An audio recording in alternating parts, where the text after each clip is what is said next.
¿Cómo están, queridos televidentes? Bienvenidos ustedes a una nueva entrega de Impacto Salud, tu programa especial en todos los temas relacionados a medicina. Y pues hoy día vamos a ver diferentes temas, ¿no? Como la detección temprana del cáncer mediante imágenes, eso que tenemos muchas veces miedo, ¿no? A la radiación y demás. Y pues también vamos a estar hablando un poquito de la displasia de cadera, ¿sí? Sin más preámbulo, pues también damos la bienvenida a las empresas. ¿Sí? Damos las gracias a Ser La Paz Mamá y Bebé, ¿no? Un centro donde se aplican aretitos de manera humanizada a tu guagüita, ¿sí? También vamos a dar las gracias a Intihuahua, Centro Pediátrico Maternal, brindando la atención desde la familia para la familia. Y no olvidarnos de Fular Alma, que va a ser la mejor herramienta para también prevenir lo que vamos a ver y hablar hoy día, la displasia de cadera. Y no olvidarnos del libro Guía de Lactancia Humana, ¿sí? Tu mejor decisión en esa etapa de maternidad y lactancia para que estés informada y no te quedes fuera del beneficio que va a ser la lactancia materna.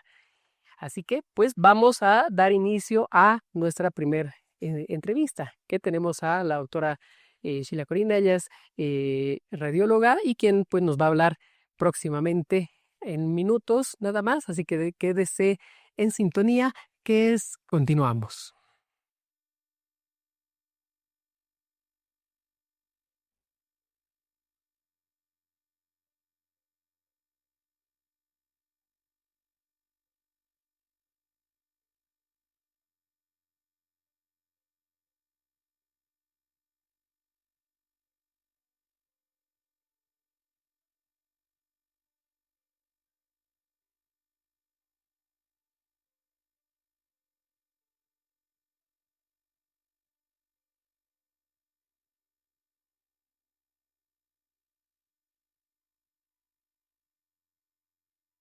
Mm. Mm.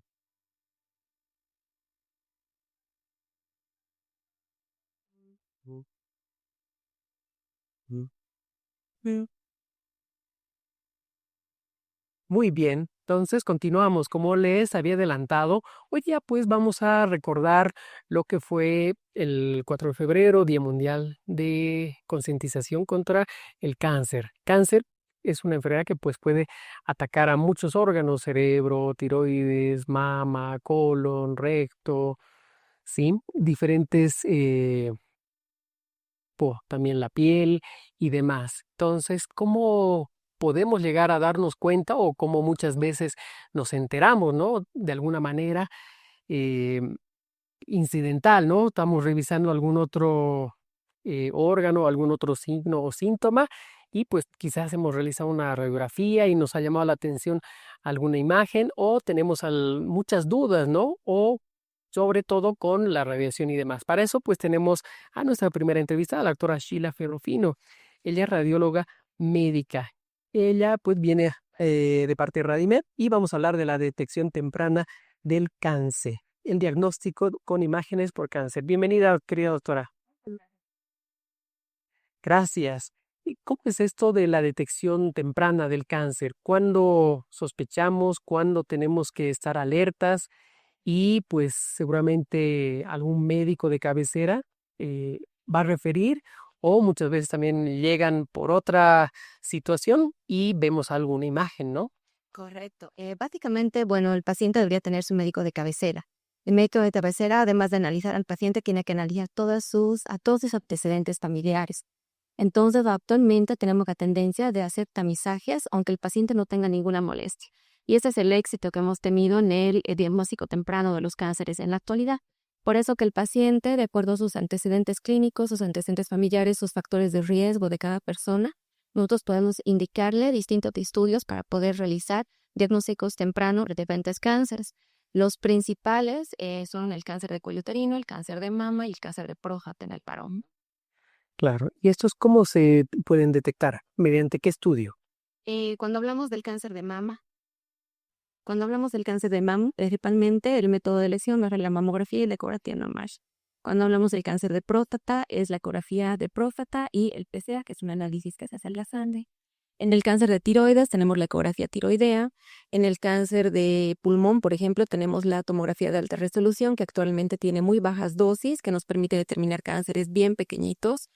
En el cáncer de colon tenemos ahora la colonografía por tomografía virtual. Y así, de esa forma, tenemos ya muchos métodos de diagnóstico por imágenes que nos permiten detectar cánceres milimétricos. Claro que sí. Y hablando de la radiación, ¿no? Por ejemplo, cuando tenemos quizás algún problema o tumor en el cerebro, igual, ¿no? Tenemos que llegar a través de una tomografía y eso asusta mucho, ¿no? A los pacientes que hoy en día preguntan en internet y que la dosis de la radiación implica mucho el equipo, si es moderno, si es antiguo. Correcto.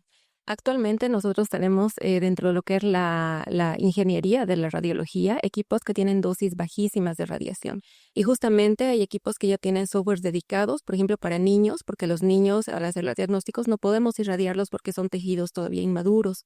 Entonces, tenemos equipos que, además de que usan baja radiación, tenemos softwares que nos ayudan a reconstruir las imágenes con mayor resolución, por lo que tampoco necesitamos repetir muchas veces los estudios. Todo lo que es la radiología digital actualmente realmente nos ha ayudado muchísimo en eso. Claro que sí. ¿Y con qué síntomas principalmente le refieren pacientes, ¿no? Ya sea, no sé, un cáncer de tiroides o cáncer de colon, de próstata, y obviamente pues tiene que tener cierta edad, ¿no? Correcto. Cuando el paciente viene con síntomas, generalmente en mama, en tiroides, es por nódulo palpable o porque ha crecido algún tipo de masa en el cuellito. Los pacientes de próstata ya tienen síntomas urinarios y los pacientes de colon generalmente ya refieren alteraciones en las deposiciones. Es por eso que realmente en este mes, como había dicho el doctor, el 4 de febrero, se ha determinado que sea el día de la lucha contra el cáncer, justamente para concientizar al paciente, para que nuestros pacientes vengan antes de tener los síntomas y nosotros podamos hacer los estudios antes de que ellos tengan ninguna molestia. También se pretende mucho mejorar los temas de la salud pública para que sean mucho más accesibles los métodos de diagnóstico para los pacientes. Claro que sí, eso es muy importante. Y los televidentes, ¿no? Pueden acudir a algún lugar sin referencia, no sé, ya tengo 45 años y quiero hacerme un chequeo, un estudio, ¿no? Hay quienes, por ejemplo, no sé, anual creo que se hacen tomografía de todo el cuerpo entero. ¿Es eso correcto o siempre tiene que llevar eh, por parte del médico de cabecera su referencia? Lo ideal es que acudan primero con el médico, porque cada paciente justamente en este trienio, la Unión Internacional contra el Cáncer está promoviendo que cada paciente con cáncer es único. Realmente cada paciente es un mundo, ¿no? Dependiendo del tipo de cáncer, su contexto emocional, socioeconómico, cultural y demás. Entonces, cada paciente no podemos tratar a todos los pacientes por igual. Entonces, lo ideal en digamos, lo que deberíamos hacer idealmente es que el paciente acuda a su médico familiar o a su médico de cabecera y el médico analice los factores de riesgo del paciente. Por ejemplo, en el tema del cáncer de mama, el tamizaje habitual es a los 40 años o más. Pero si, digamos, yo tengo a mi mamá que ha tenido cáncer a los 42 años, yo tendría que empezar mis tamizajes a los 32, o sea, 10 años antes. Entonces, como un caso ya especial. Por eso que lo ideal es que cada paciente tenga su evaluación individual. Pero a grosso modo y en forma general deberíamos empezar nuestros chequeos a partir de los 40 años, que es más o menos la edad en la que empiezan a presentarse los cánceres en los adultos. Claro que sí. ¿Y qué otros métodos más podemos utilizar, ¿no? En radiodiagnóstico, no sé si resonancia nos sirve para estos casos. Lamentablemente la resonancia es un método bastante caro y poco accesible, por lo que no se utiliza en tamizaje, pero sí lo utilizamos en casos bien dirigidos, ¿no? Pacientes en mama, por ejemplo, que es mi área de mayor experiencia, pacientes que tienen antecedentes familiares muy fuertes o que tienen ya genética con análisis genéticos que nos confirman que tienen el gen BRCA alterado. Entonces recurrimos directamente a la resonancia porque generalmente estas pacientes además tienen la mama extremadamente densa, donde la mamografía muchas veces no nos llega a mostrar las lesiones iniciales, sino cuando ya están avanzadas. Entre los métodos de diagnóstico por imágenes más accesibles van a estar la ecografía, generalmente lo utilizamos más para cáncer de tiroides como tamizaje, la placa de rayos X, exacto. La placa de rayos X, que es un elemento sumamente útil en los cánceres musculoesqueléticos, especialmente en los cánceres de hueso, ¿sí? El tema de la tomografía, sí, para pacientes con riesgo de cáncer de pulmón, necesitamos definitivamente la tomografía, porque una placa de tórax nos va a mostrar un cáncer cuando ya esté muy avanzado. En cambio, la tomografía de alta resolución nos permite detectar tumores milimétricos, que es realmente cuando podemos nosotros darles al paciente una mayor esperanza de vida y con buena calidad de vida. Claro, y no siempre, ¿no? Hay signos o síntomas, ¿no? Por eso es que no es como que podemos acudir a hágame un chequeo general, una tomografía de todo el cuerpo, pues no hay una indicación, ¿no? Como para radiar desde la cabecita hasta la punta de los pies. Definitivamente no, todo tiene que ir bien analizado antes. Nosotros en radiología tenemos un principio que es el principio ALARA, que significa que nosotros tenemos que utilizar la menor dosis de radiación posible para llegar a un diagnóstico adecuado. Entonces no podemos irradiar porque sí al paciente, tenemos que analizar siempre los casos. Incluso tenemos tiempos de radiación en pediatría, por ejemplo, justo van a hablar de displasia de cadera, los colegas traumatólogos no piden controles arbitrarios de placas, ellos saben también que cada cuánto pueden irradiar a un niño de acuerdo a su edad. Entonces todo eso tiene que ir siempre de la mano y un manejo multidisciplinario entre los colegas para poder llegar a un mayor beneficio para nuestros pacientes. Claro que sí, es lo principal, ¿no? El beneficio mayor para los pacientes. Y bueno, siempre de la mano de su pediatra, de su médico de cabecera, médico familiar, ¿no? Que si detecta algo no está bien, algo está yendo diferente, seguramente pues puede referir. ¿A dónde la pueden encontrar, querida doctora, para que estos colegas la refieran? Correcto. Nosotros estamos en Calacoto, en la calle 13 de la Ciudad de La Paz, en la esquina Sánchez Bustamante, edificio CBC, primer piso. Bien, ¿con qué nombre los encontramos en redes? Con Radimed, en todas las redes, Radimed Bolivia. Perfecto, excelente. Entonces tuvimos ahí la participación de la doctora Sheila Corina, excelente, ya lo sabe, no radiarse por radiar únicamente, pero sí puede buscar profesionales que ayudan muchísimo a interpretar, porque el médico, claro, puede ver quizás lo grande, sí, pero tenemos a los especialistas que van a ver lo milimétrico y pues pueden ver e imaginarse dónde puede llegar, bueno, no imaginar, sino saber exactamente dónde está ese tumor. Muchísimas gracias, querida doctora. Gracias a usted, doctor. La esperamos en una próxima, seguramente. Y bueno, nosotros continuamos, así que no se despegue.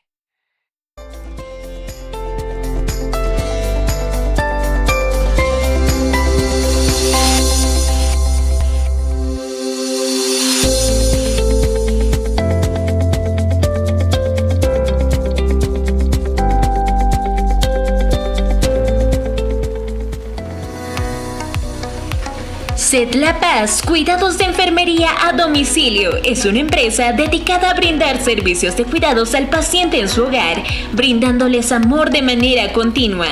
Tenemos un servicio capacitado y cuidadoso las 24 horas del día, brindando tranquilidad y seguimiento continuo. Es increíble cómo el adulto mayor mejora y progresa cada semana en sus movimientos, concentración y memoria, no olvidando las risas extras. También danza terapia, fisioterapia, psicología y mucho más. Contamos con programas individualizados según la necesidad de cada paciente. Contamos con 10 años de experiencia. Consulta por nuestros servicios al 79 68 95 03.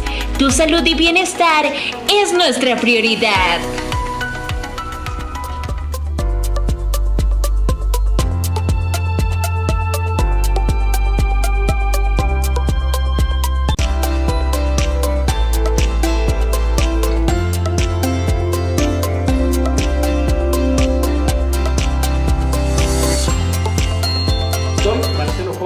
Experto en pediatría y nutrición infantil.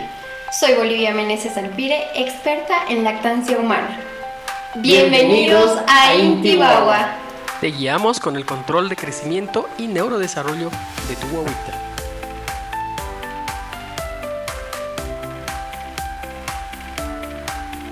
Estoy aquí para guiarte y acompañarte en esta etapa de tu maternidad. Contamos con asesoría personalizada En Intihuahua aspiramos a establecer un modelo de atención pediátrica inclusiva, brindando apoyo a cada uno de los niños. Brindando apoyo a cada niño y su familia, para que pueda crecer con salud, empoderamiento y futuro lleno de oportunidades.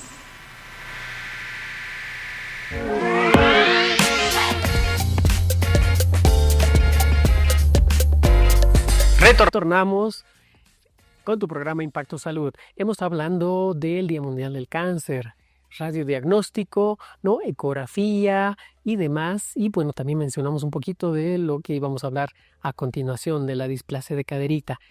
Eso que tanto nos preocupa, querido mamá, papá, ¿no? Seguramente ustedes han visto niños o lo hacen en casa, los envuelven, ¿sí? Con el aguayo, los cargamos y todo el día el bebé está ahí como una momia. ¿Será eso correcto? ¿Puede influir en la displasia de cadera? Pues a continuación tenemos un gran invitado, es el doctor Álvaro Quisbel, es traumatólogo y ortopedista pediatra, con quien vamos a hablar del tema de displasia del desarrollo de la cadera. ¿Cómo está, querido doctor? Muchísimas gracias por su asistencia. Encantados de tenerlo acá. Bueno, muy buenos días. Gracias por la invitación. Así pues, el día de hoy vamos a hablar sobre un tema muy importante que es la displasia de cadera.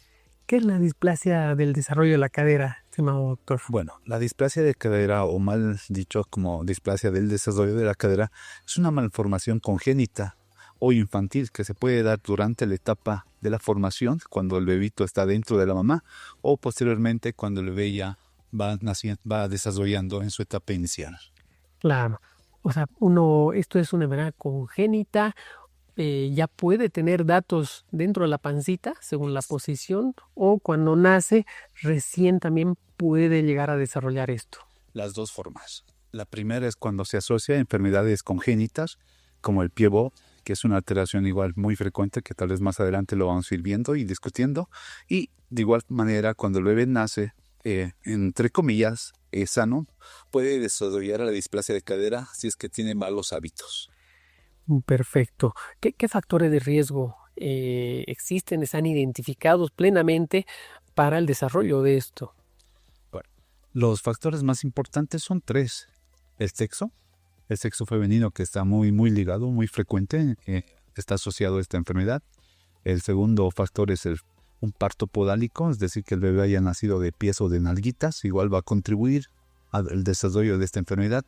Y el tercer factor, pues, es un factor, por decirlo, hereditario. Si hay antecedentes familiares en la familia del papá o de la mamá o consanguíneos de primer orden, pues van a desarrollar.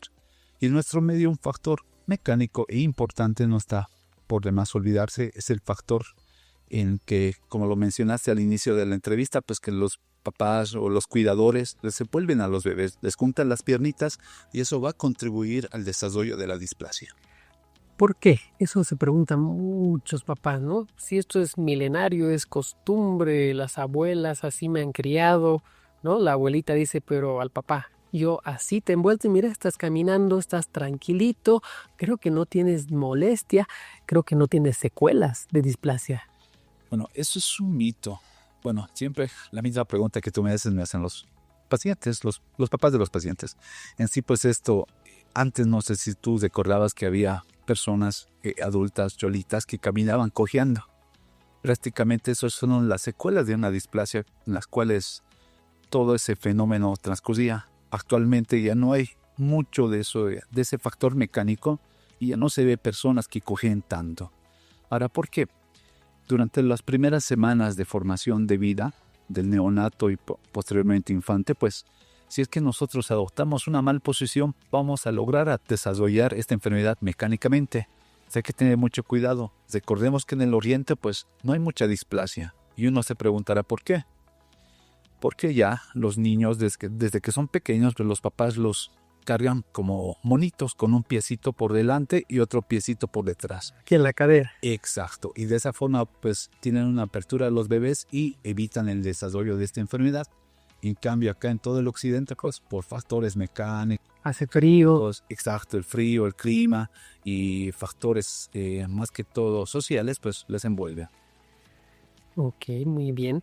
¿Y qué recomendaciones usted le puede brindar a un papá que ya tiene un bebé de 3 años, pasó por displasia de cadera, que arnés, que aductor, que yeso, cirugía, quién sabe, y acaba de nacer su otra guaguita y está muy preocupado?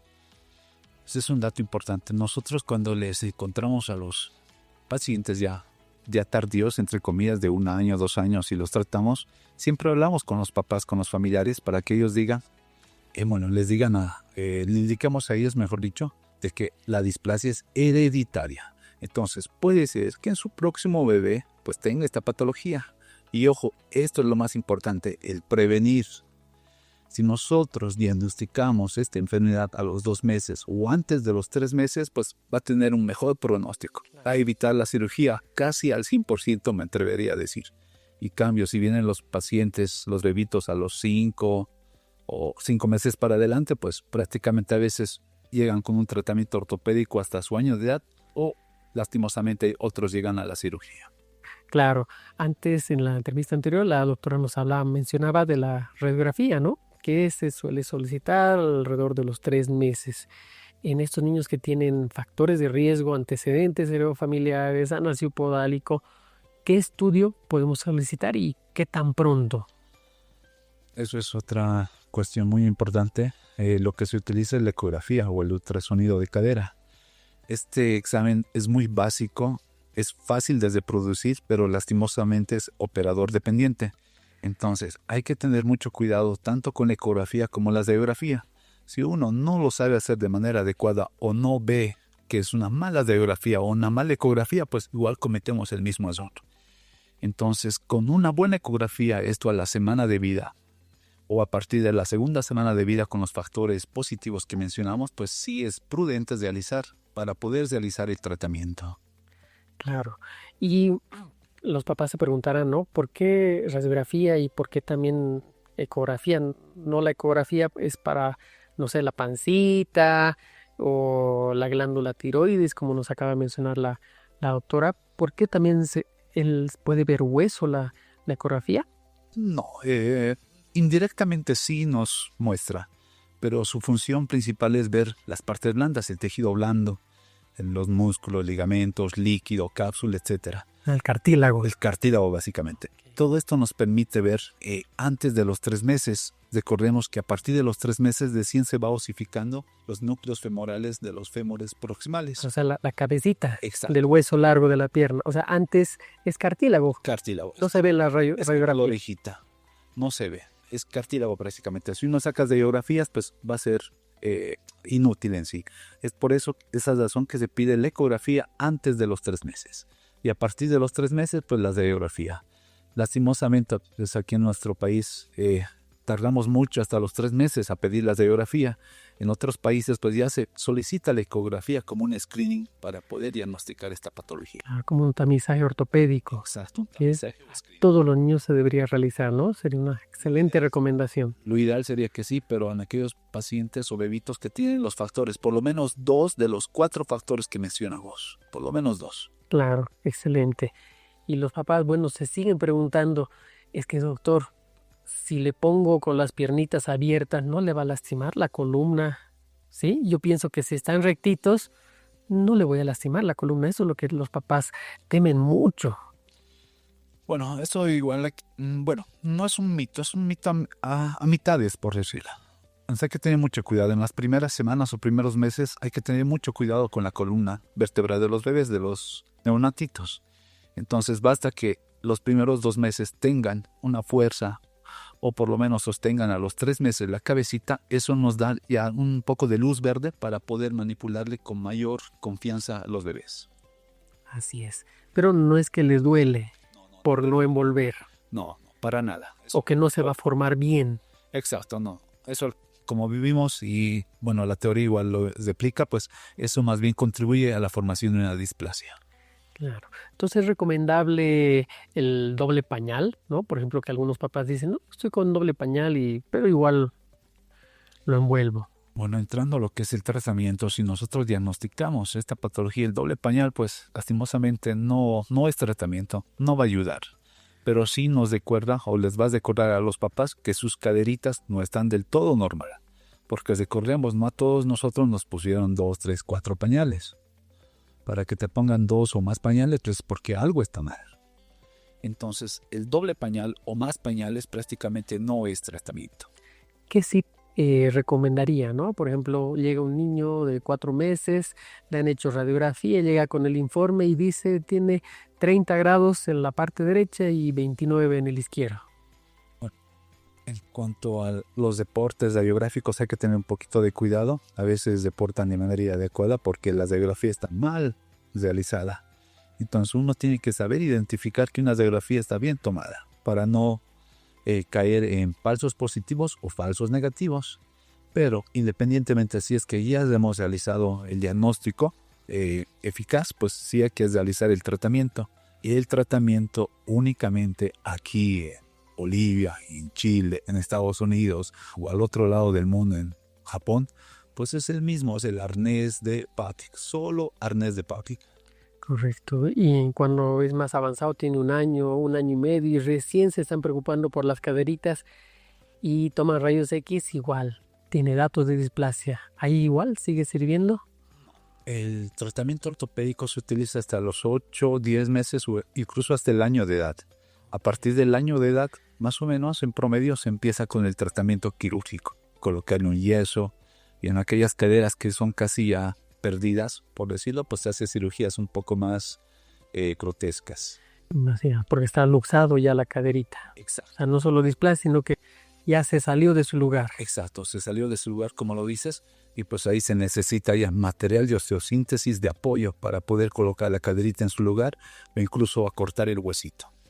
Ok, perfecto. Bueno, pues usted ya lo escuchó, querido televidente. Es muy importante hacer los controles, tamizajes oportunos desde nacimiento. Uno de los 5 tamizajes, pues, tiene que ser definitivamente el ortopédico. Y no esperemos, ¿no?, a que pasen los años, seamos adultos, recién nos hagan una radiografía y veamos, había tenido secuelas de displasia. Y tal vez hay dolorcito, molestia o llega artrosis y demás. ¿Dónde lo pueden encontrar, querido doctor, para pues prevenir todo esto? Los papás quieren saber más información. Bueno, antes de dar las direcciones, pues lo que tú acabas de decir es algo muy importante. La displasia de cadera, en aquellos casos moderados a graves, no se curan al 100% lastimosamente, ni con la cirugía. Entonces son aquellos pacientes que van a desarrollar patología un poco más precoz. ¿A qué me voy con eso? Que a partir de los 40, 50 años ellos van a tener molestias en las caderitas. Y lastimosamente a esa edad el tratamiento único es la prótesis. Entonces nuestra función como médicos ortopedistas infantiles es evitar la utilización de prótesis en pacientes jóvenes o adultos jóvenes. En una persona adulta normal, a partir de los 65 años para adelante, es decir, tienen problemas de cadera. Y cambio en aquellos pacientes que han sufrido o han tenido esta enfermedad de la displasia de cadera, pues lastimosamente lo van a tener un poco más antes. Tienen que tener sus cuidados y pues eso lo van a ir viendo, yo creo, más adelante. Tal vez nos podían encontrar aquí en San Pedro, en la zona San Pedro, en el edificio TOS de Centrum, en la Galería 109, planta baja. Muchísimas gracias, doctor Álvaro Quispe, traumatólogo ortopedista infantil, quien nos ha hablado del tema de displasia. Muchísimas gracias y hasta una próxima oportunidad. Gracias a ustedes. Quédese atento porque tenemos...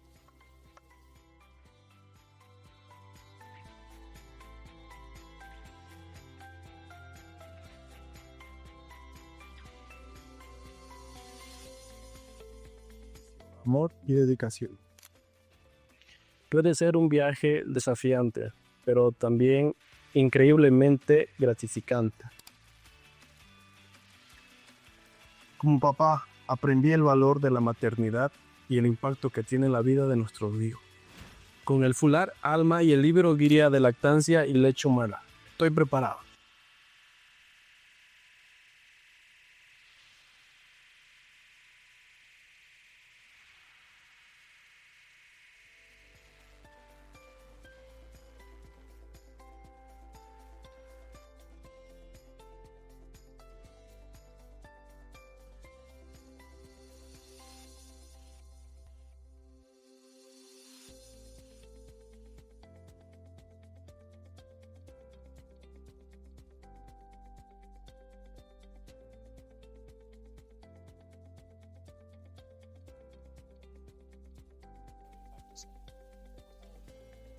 de cáncer por imágenes, también con un traumatólogo pediatra sobre la displasia de cadera. Pero ahora lo que nos interesa, la vuelta a clases y qué están comiendo nuestros pequeñitos. Para eso tenemos una invitada, la licenciada Natalie Ayaviri, quien es nutricionista y nos va a hablar del retorno a clases. ¿Cómo está, querida licenciada? Muy buenos días, bienvenida a Impacto Salud. ¿Cómo está? Muy buenos días. Muchas gracias, doctora del programa Impacto Salud, por la buena invitación, ¿no? Y como habíamos dicho a un inicio, el tema de la alimentación es sumamente importante para nuestros niños, tanto en el tema de crecimiento como desarrollo neuronal. Y miren que estos cambios que hemos tenido últimamente en nuestra vida, los hábitos que vamos, corrigiendo, teniendo durante estas etapas del crecimiento, pues van cambiando y los niños se van adaptando. Así que hoy vamos a hablar y vamos a dar recomendaciones y tips de qué es lo que tienen que empezar a consumir nuestros niños, cada cuánto y cómo lo tienen que hacer. Excelente, querida licenciada. Y bueno, ¿qué nos puede recomendar? Seguramente tenemos niños que, van a diferentes tipos de escuelas, ¿no? En algunos le darán la comida ahí, preparan ellos, otros papás mandan su loncherita o otros pues recibirán, ¿no?, el desayuno escolar. Bueno, en este caso, miren, ha habido muchas situaciones de que está empezando a darse, ¿no? El tema del autismo, TDAH, se está volviendo muy común en nuestro medio, en nuestra población, y esto se debe a, una situación que nosotros también tenemos que empezar a corregir en su alimentación. De hecho, ¿qué es lo que va a llegar a afectar directamente a nuestros niños? El exceso de grasas saturadas, el exceso de azúcares, el no poder consumir agua y no realizar, por ejemplo, actividades extracurriculares. ¿A qué me voy? Nosotros como papás estamos acostumbrados a darles el recreo, ¿no? En este caso, el nivel monetario, que no está mal, pero una de las primeras recomendaciones que yo les doy a los papás para evitar que nuestros niños, por ejemplo, tengan que buscar o comprar, en este caso, alimentos que no son de nada beneficio para su salud, es que el 50% ellos lo ahorren y el 50% puedan disponer. Ojo que ahorrar, no es que le quitamos a nuestro niño del recreo, le decimos, no, ahora yo te voy a dar que si es de los 5 bolivianos, 2.50 y los 2.50 son para mí, los 2.50 tú gastas, ¿no? Ellos también tienen que saber empezar el tema del ahorro. Entonces, lo que yo les recomiendo en primera instancia es 50% de recreo, ahorro en su alcancía y el otro 50% lo pueden disponer. Otra situación, el tema de las loncheras saludables. Por lo menos de los 5 días que van los chicos al colegio, ¿cierto? Les damos el recreo, unas 3 veces por semana tenemos que mandarles las loncheras saludables. Estas tienen que estar compuestas de 3 grupos de alimentos que son sumamente importantes, ¿no? Los frutos secos que nos dan que se trabaja muy bien a nivel neuronal, nueces, almendras o tostados. También tenemos los probióticos, ¿no? En este caso, por ejemplo, los papás emplean lo que es el yogur frutado, el yogur saborizado, pero lo que tenemos que empezar a implementar es el yogur griego o el probiótico, que son muy buenas alternativas. Y en el caso de las frutas, lo podemos utilizar directamente con cáscara. No es necesario pelar, no directamente con cáscara, porque ahí es donde realmente se encuentra la fibra. Obviamente también ellos necesitan proteína, y en proteína yo me refiero a los huevos en este caso, que les podemos dar a media mañana, y si mi niño va a media tarde, como proteína puede funcionar un atún, pero yo sé que el tema del olor quizá puede ser un poquito molestoso, entonces podemos también enviarles en este caso pancakes, ¿no? Que no solamente son, por ejemplo, para el desayuno, que también los podemos utilizar como merienda. En general, eso podemos hacer en cuanto a loncheras saludables. Claro que sí, excelentes recomendaciones, querida licenciada. Y bueno, fíjese que, puso acotación, ¿no? Un cuarto elemento que los papás mandamos recreo, ¿no? Y ellos se van a comprar. ¿Cómo enseñar a nuestros pequeñitos a poder comprar, elegir? Porque ellos seguramente no van a ver la etiqueta nutricional, no van a ver los ingredientes, que el segundo había sido azúcar, el más abundante en este alimento que es procesado. Y que pues, ¿cómo podemos recomendar a la población en general, a los papás, y que ellos transmitan a sus pequeñitos? Para empezar en el tema de los alimentos, lo primero son los colorantes. Mientras más colorante tenga el producto, más peligroso para nuestro niño es. Segundo, el tema del sodio. El sodio es en grandes cantidades peligrosísimo, ¿no? Y no solamente estoy hablando a nivel poblacional para hipertensión, que sí, de hecho en La Paz somos muy hipertensos. La mayoría de la población tiene presión alta. Entonces, a que también me refiero al tema renal, así que muchísimo cuidado. Ese es uno de los segundos factores que nosotros nos tenemos que fijar en cuanto al tema del sodio. Ya mucho cuidado con el sodio. Tercero, las calorías o el azúcar añadido, ¿no? De hecho, ya en algunos productos, por ejemplo, nosotros ya tenemos las advertencias, ¿no? Dice consumo, exceso de grasas saturadas, exceso de sodio, exceso de azúcares, entonces evitemos. Lo que podemos optar en este caso para los recreos, para que los chicos se compren, es enseñarles, ¿no? Nosotros como papás somos somos las primeras personas en realidad que les enseñan o generan estos hábitos saludables. Si yo como papá voy a comprar gaseosas en casa, entonces ya estoy cometiendo el error, ¿cierto? Entonces nosotros también tenemos que empezar a enseñarles a que es mejor tomar un vaso de agua a que consumir gaseosa en este caso, ¿no? Porque nosotros somos los principales proveedores, nosotros somos los que compramos los alimentos en realidad en nuestro hogar, entonces hay que tener muchísimo cuidado con ellos, porque ellos ven, escuchan y te dicen, pero tú compras, pero tú tomas, entonces, ¿por qué si tú tomas yo no puedo? Entonces, esa es la primera situación, ¿no?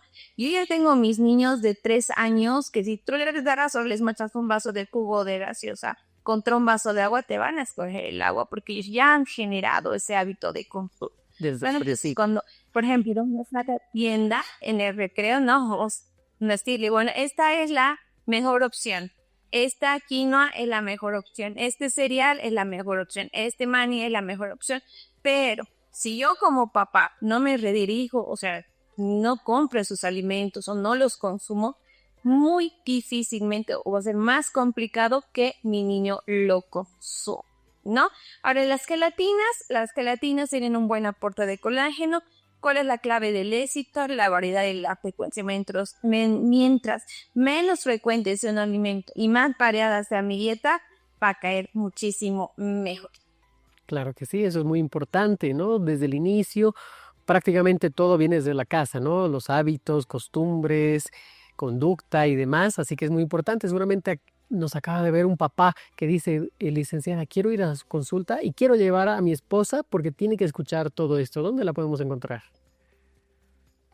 Bueno, nos encuentran a nosotros en la zona de Sopocachi, entre Luciano Gutiérrez y Fernando Huachaya, Avenida Ecuador, edificio Chura, Centro de Salud CEDESAR, número 2211, piso 3. Excelente. Muchísimas gracias, querida licenciada, por su tiempo y por sus recomendaciones tan espectaculares. Hasta una próxima. Gracias. Bueno, queridos televidentes, no se mueva porque tenemos una pausa, pero retornamos.